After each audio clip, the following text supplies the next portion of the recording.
Republic Day to each and everyone present here. मैं आज देश प्रेम और राष्ट्र निर्माण के उपलक्ष्य में अपने कुछ विचार आप सभी के साथ साझा करना चाहूंगी। आजादी आजादी का असली मतलब वही समझ सकता है जिसने कभी गुलामी की हो।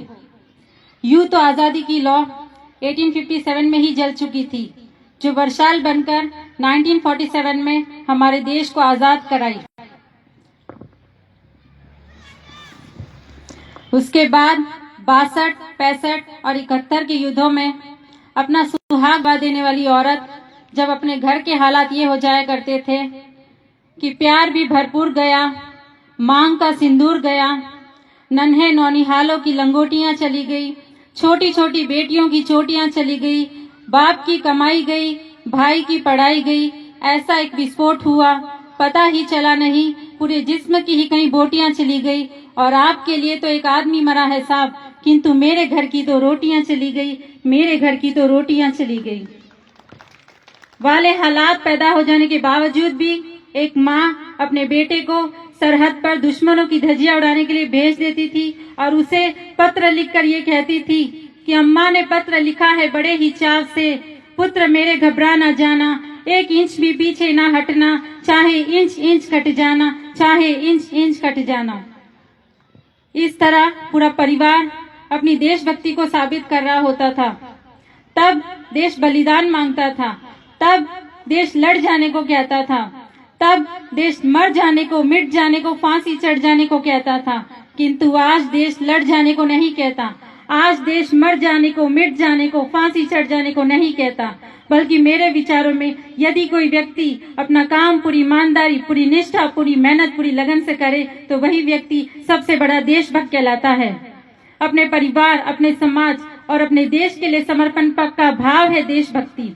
और हर देशद्रोही के जीवन में आने वाला तूफान है हमारी सच्ची देशभक्ति, ताकि हर देशद्रोही ये समझ सके कि अगर तू परिंदा है तो ये आसमान तेरा है, अगर तू दरिंदा है तो ये शमशान तेरा है। भाईचारे से रहना है तो रह इस जमीन पे, वरना ये कब्र भी तेरी है और ये कब्रिस्तान भी तेरा है, ये कब्रिस्तान भी तेरा है।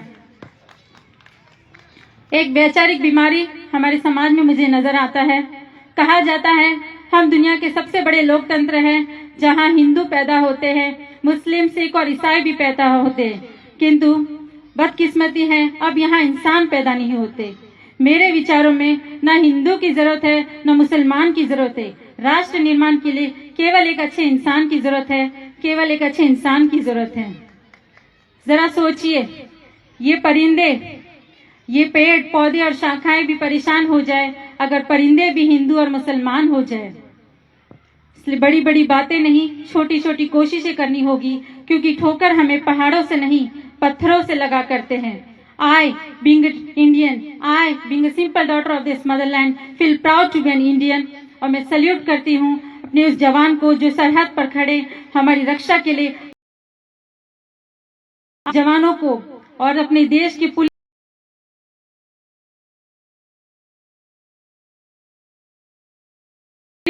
की कल्पना करना भी असंभव है।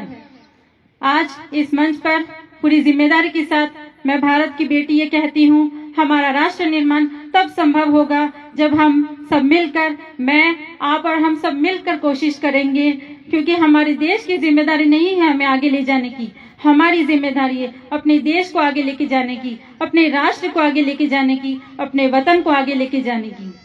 एट लास्ट मैं बस यही कहना चाहूंगी, हमारा हिंदुस्तान महान था, महान है और महान रहेगा।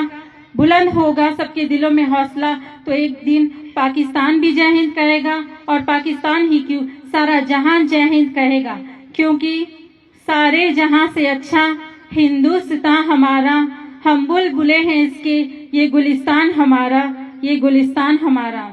जय हिंद, जय Bharat, Vande Mataram. Thank you so much. Thank you madam. जो भरा नहीं भावों से बहती जिसमें रसधार नहीं, जो भरा नहीं भावों से बहती जिस